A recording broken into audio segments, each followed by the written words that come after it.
Hello friends, welcome to my channel study for you. So guys, जैसा कि आज जो आपका एसएससी एमटीएस का 16 मई के फर्स्ट शिफ्ट का एग्ज़ाम हो गया है दोस्तों, जिसका जो है मैं आपको बिल्कुल 100% एक्यूरेट आंसर के साथ जो है इस वीडियो में बताऊंगा। तो देख लेते हैं कि किस प्रकार के जो है आज आपके 16 मई के फर्स्ट शिफ्ट के एग्ज़ाम में जो है प्रश्न पूछे गए हैं। उससे पहले एक बात और दोस्तों, कि जिन्होंने भी अगर चैनल को सब्सक्राइब नहीं किया है तो एसएससी एमटीएस एग्ज़ाम से रिलेटेड पल पल की अपडेट के लिए जो है चैनल को सब्सक्राइब ज़रूर कर दीजिएगा। और बगल में ही आपको एक बेल आइकन यानी घंटे का निशान भी दिख रहा होगा, तो आप उसे भी जो है ज़रूर प्रेस कर दीजिएगा। तो चलिए वीडियो को स्टार्ट करते हैं। तो आज का जो आपका पहला क्वेश्चन आया था कि द वाइट टाइगर उपन्यास के लेखक कौन है। तो देखिए, द वाइट टाइगर जो उपन्यास है ना, ये अरविंद अडिगा के द्वारा लिखा गया है और इसी पुस्तक के लिए अरविंद अडिगा को जो है 2008 का मैन बुकर पुरस्कार जो है वो दिया गया था। इसके अलावा मैं आपको बता दूं कि अरविंद अडिगा मैन बुकर पुरस्कार पाने वाले जो है ये चौथे भारतीय मूल के लेखक हैं। इनसे पहले सलमान रसूदी, अरुंधति रॉय और किरण देसाई को जो है मैन बुकर पुरस्कार दिया गया था। तो अरविंद अडिगा आपका यहाँ पे करेक्ट आंसर होगा। नेक्स्ट क्वेश्चन आपका यहाँ पर आता है कि तुम मुझे खून दो, मैं तुम्हें आज़ादी दूंगा। ये जो नारा है ना, ये किसने दिया था। तो देखिए, तुम मुझे खून दो, मैं तुम्हें आज़ादी दूंगा, ये जो नारा है ना, ये सुभाष चंद्र बोस के द्वारा दिया गया था। तो सुभाष चंद्र बोस आपका यहाँ पे करेक्ट आंसर होगा। इसके अलावा बात कर ले अन्य प्रसिद्ध नारे के बारे में जहाँ से एग्जाम में प्रश्न पूछा जाता है, जैसे कि आराम हराम है, ये जो नारा ये जवाहरलाल नेहरू के द्वारा दिया गया था। भारत छोड़ो का जो नारा है ना, ये महात्मा गांधी के द्वारा दिया गया था। जय हिंद का जो नारा ये आपका नेताजी सुभाष चंद्र बोस के द्वारा दिया गया था। वंदे मातरम का जो नारा ये आपका बंकिम चंद्र चटर्जी के द्वारा दिया गया था। जय जवान जय किसान का जो नारा है ये लाल बहादुर शास्त्री के द्वारा दिया गया था। करो या मरो का जो नारा ये आपका महात्मा गांधी के द्वारा दिया गया था।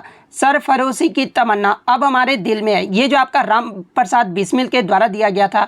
इसके अलावा वेदों की और लौटो का जो नारा है ना, ये स्वामी दयानंद सरस्वती के द्वारा दिया गया था। पूर्ण स्वराज का जो आपका नारा है ये पंडित जवाहरलाल नेहरू के द्वारा दिया गया था। इनकलाब जिंदाबाद का जो नारा ये आपका भगत सिंह के द्वारा दिया गया था। साइमन कमीशन वापस जाओ, ये जो नारा ये आपका लाला लाजपत राय के द्वारा दिया गया था। दिल्ली चलो का जो नारा ये सुभाष चंद्र बोस के द्वारा दिया गया था।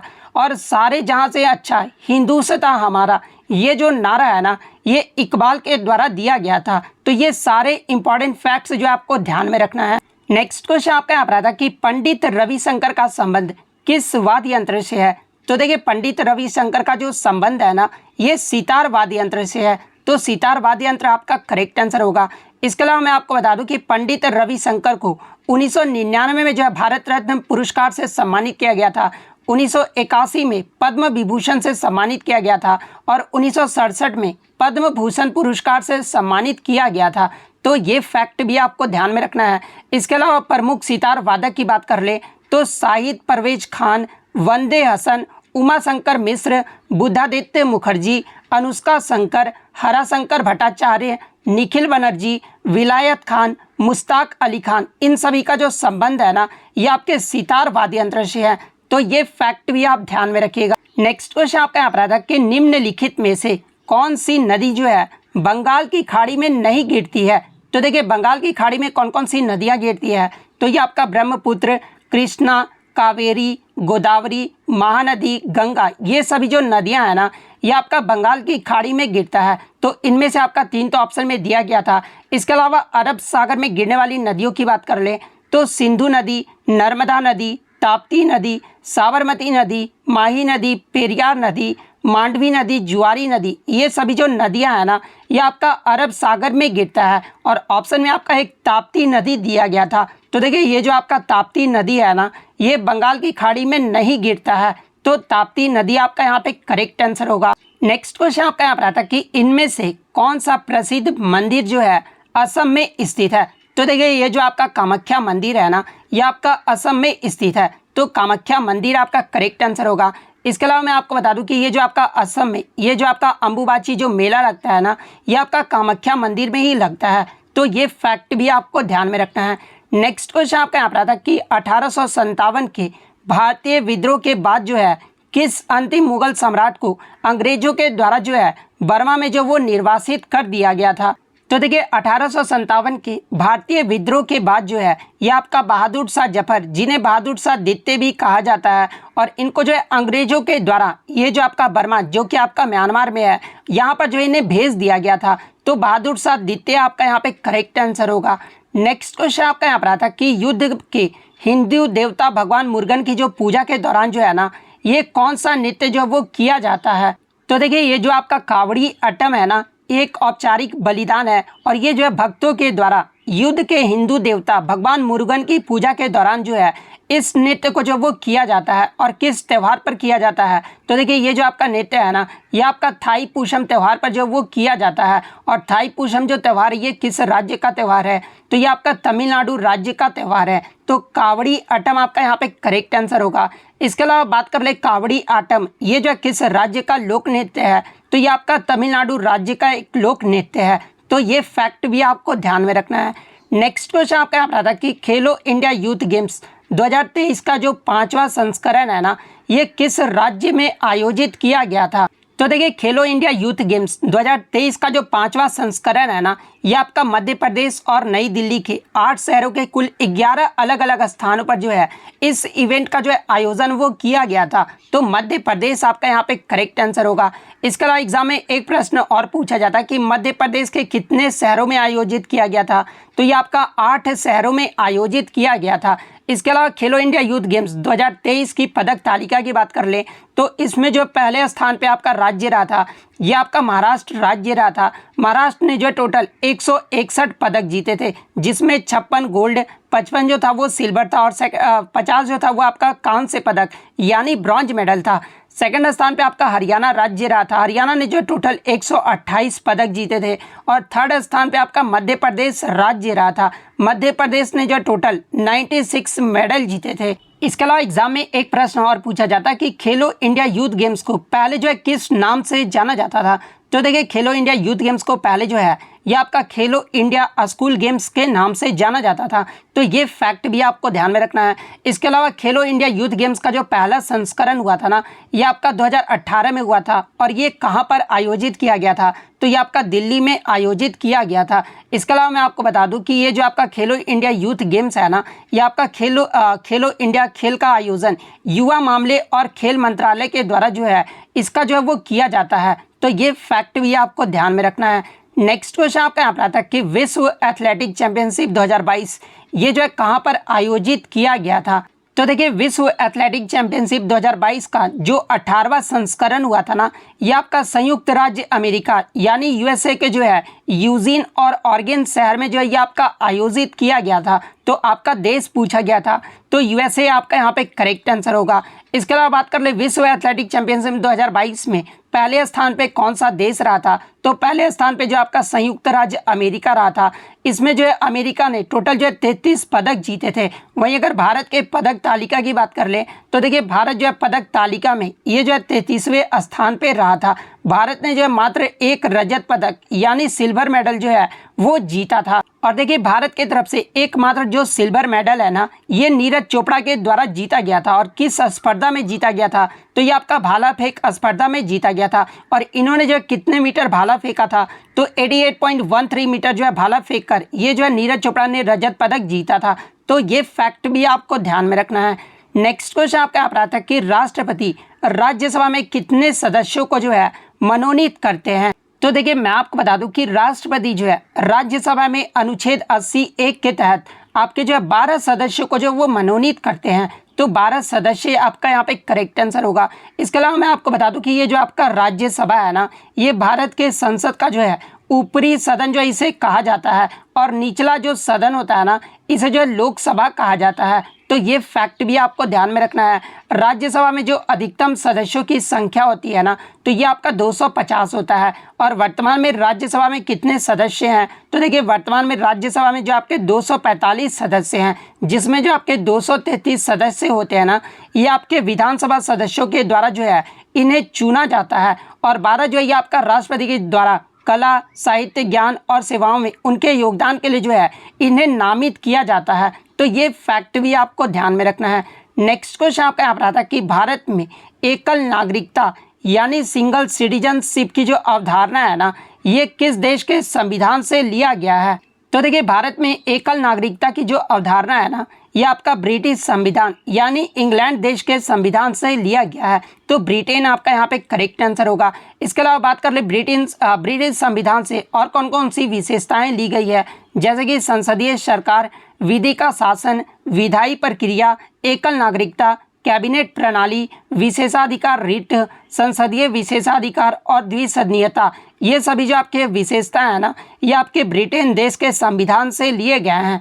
तो ये फैक्ट भी आपको ध्यान में रखना है। नेक्स्ट क्वेश्चन आपका यहाँ पर आता है कि कौन सा विटामिन आंखों की रोशनी के लिए जो है वो जरूरी होता है? तो देखिए, ये जो आपका विटामिन ए है ना, ये आंखों की रोशनी के लिए जरूरी होता है। तो विटामिन ए आपका करेक्ट आंसर होगा।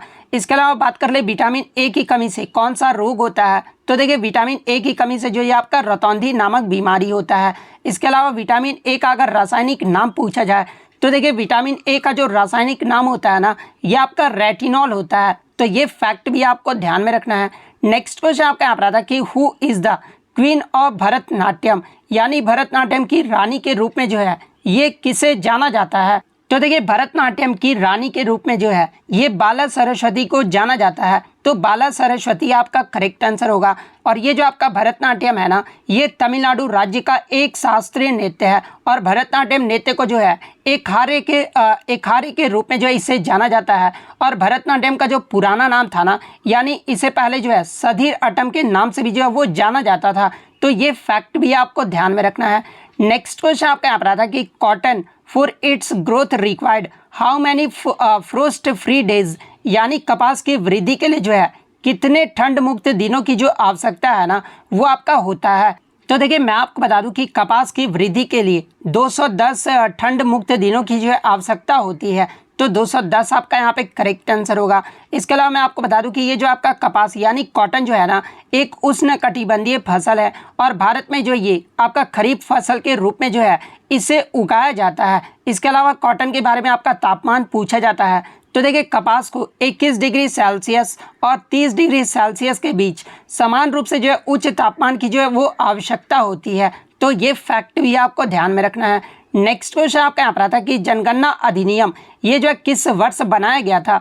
तो देखिए, जनगणना अधिनियम जो है ये आपका पहली बार 1948 में बनाया गया था। तो 1948 आपका करेक्ट आंसर होगा। नेक्स्ट क्वेश्चन आपका यहाँ पर आता है कि in which year the juvenile justice care and protection of children was amended, यानी किस वर्ष जो है किशोर न्याय, बच्चों की देखभाल और संरक्षण जो संशोधन विधेयक है ना, इसको पारित किया गया था? तो देखिए, मैं आपको बता दूं कि 2015 का जो किशोर न्याय आपका बच्चों की देखभाल और संरक्षण जो संशोधन था ना, इसमें जो आपका संशोधन है ये आपका 2021 में जो है इसे पारित किया गया था।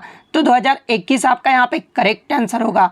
नेक्स्ट क्वेश्चन आपका यहाँ पर आया था कि अशोक के शासन के दौरान मौर्य साम्राज्य में जो है प्रमुख राजनीतिक केंद्र ये जो कितने थे? तो देखिए, मैं आपको बता दूं कि मौर्य साम्राज्य में जो है आपके 5 प्रमुख जो है वो राजनीतिक केंद्र थे, जिनमें राजधानी जो था ये आपका पाटलिपुत्र था। और प्रांतीय केंद्र जो आपके शामिल थे ये आपके तक्षशिला, उज्जैन, तोसली और स्वर्णगिरी, ये सब जो आपके प्रांतीय केंद्र जो वो शामिल थे।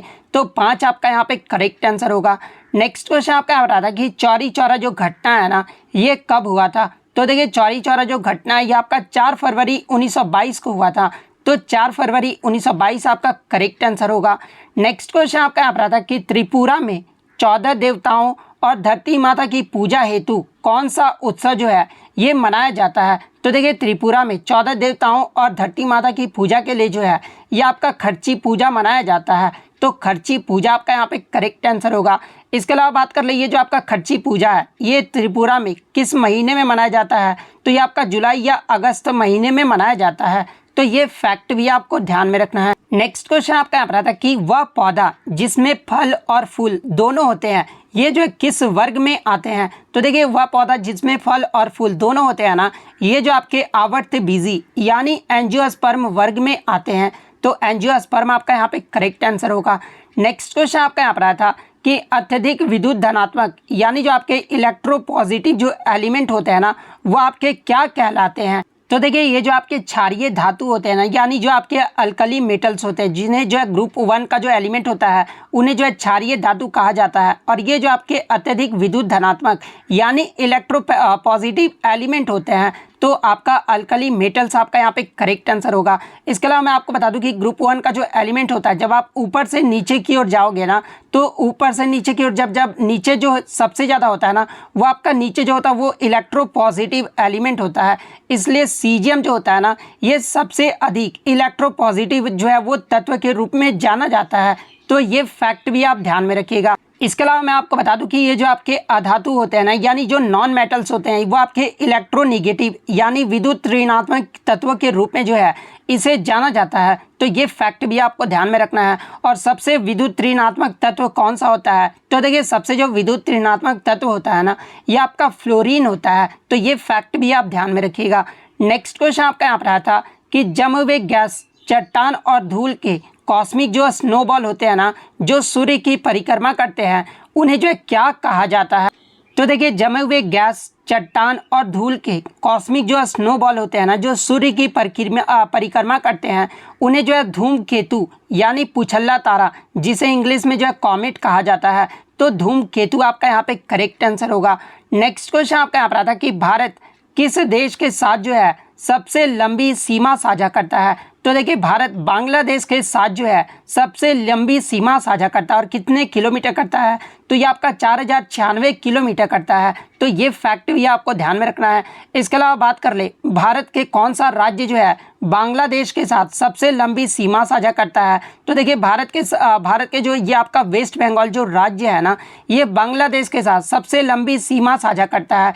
और कितने किलोमीटर करता है? तो ये आपका 2216 किलोमीटर करता है। उसके बाद जो दूसरा सबसे ज़्यादा लंबी सीमा साझा करता है, ये आपका त्रिपुरा राज्य करता है। इसके अलावा एग्जाम में पूछा जाता है कि बांग्लादेश के साथ भारत के कौन से राज्य जो है सीमा साझा करते हैं? तो देखिए बांग्लादेश के साथ भारत के टोटल 5 राज्य जो है वो सीमा साझा करते हैं। और वो 5 राज्य कौन कौन से हैं? तो पहला आपका वेस्ट बंगाल, सेकंड असम, थर्ड आपका मेघालय, फोर्थ आपका त्रिपुरा और पांचवा आपका मिजोरम। ये 5 राज्य जो है बांग्लादेश के साथ सीमा साझा करते हैं। इसके अलावा मैं आपको बता दूं कि भारत का जो लैंड बॉर्डर है ना, ये आपका 15,106 किलोमीटर है। और कोस्ट लाइन जो आपका बॉर्डर है, यानी जो तटीय सीमा है ना, ये आपका 7,516 किलोमीटर है। तो ये फैक्ट भी आपको ध्यान में रखना है। इसके अलावा बांग्लादेश के बाद चाइना जो है भारत के साथ सबसे लंबी सीमा साझा करता है। सेकंड स्थान पे अगर पूछा जाए तो ये आपका चाइना करता है। चाइना कितने किलोमीटर करता है? तो ये आपका 3,488 किलोमीटर करता है। उसके बाद आपका पाकिस्तान जो है सीमा साझा करता है, 3,323 किलोमीटर करता है। उसके बाद नेपाल 1,751 किलोमीटर करता है। उसके बाद म्यांमार जो आपका 1,643 किलोमीटर करता है। उसके बाद जो आपका भूटान 699 किलोमीटर करता है। और अफगानिस्तान जो है 106 किलोमीटर की जो सीमा है वो साझा करता है। तो ये फैक्ट भी आप ध्यान में रखिएगा। नेक्स्ट क्वेश्चन आपका यहाँ पर था कि प्रधानमंत्री नरेंद्र मोदी ने 17 अक्टूबर 2022 को जो है रसायन और उर्वरक मंत्रालय के तहत कितने प्रधानमंत्री किसान समृद्धि केंद्र जो है इसका उद्घाटन किया गया है? तो देखिए अक्टूबर 2022 में प्रधानमंत्री नरेंद्र मोदी के द्वारा 600 प्रधानमंत्री किसान केंद्र समृद्धि केंद्र का जो है उद्घाटन किया गया है। तो 600 आपका यहाँ पे करेक्ट आंसर होगा। अगर मंत्रालय पूछा जाए कि किस मंत्रालय के तहत प्रधानमंत्री किसान समृद्धि केंद्र का जो उद्घाटन किया गया है, तो ये आपका रसायन और उर्वरक मंत्रालय के तहत किया गया है। तो ये फैक्ट भी आपको ध्यान में रखना है। इसके अलावा मैं आपको बता दूं कि नैनो यूरिया का व्यावसायिक उत्पादन शुरू करने वाला जो है भारत विश्व का पहला देश बन गया है। तो ये फैक्ट भी आपको ध्यान में रखना है। नेक्स्ट क्वेश्चन आपका यहाँ पर था कि टोटल फैमिली इनकम यानी जो आपका टोटल जो डोमेस्टिक इनकम होता है ना, उसे क्या कहते हैं? तो देखिए 12 महीनों की अवधि के भीतर घर के सभी सदस्यों द्वारा जो प्राप्त कुल का जो सकल आय होता है ना, इसे जो है घरेलू आय यानी हाउस होल्ड इनकम कहा जाता है। तो हाउस होल्ड इनकम आपका करेक्ट आंसर होगा। तो इतने क्वेश्चन जो है आज मुझे बच्चों के द्वारा मिले हैं जो कि 100% रियल और ऑथेंटिक हैं। तो अगर वीडियो अच्छी लगी हो तो वीडियो को जो है लाइक ज़रूर कर दीजिएगा। और इसी तरह एसएससी के किसी भी एग्जाम का रियल एनालिसिस पाने के लिए जो है चैनल को सब्सक्राइब ज़रूर कर दीजिएगा। तो मिलते हैं नेक्स्ट वीडियो में, तब तक thank you, all the best.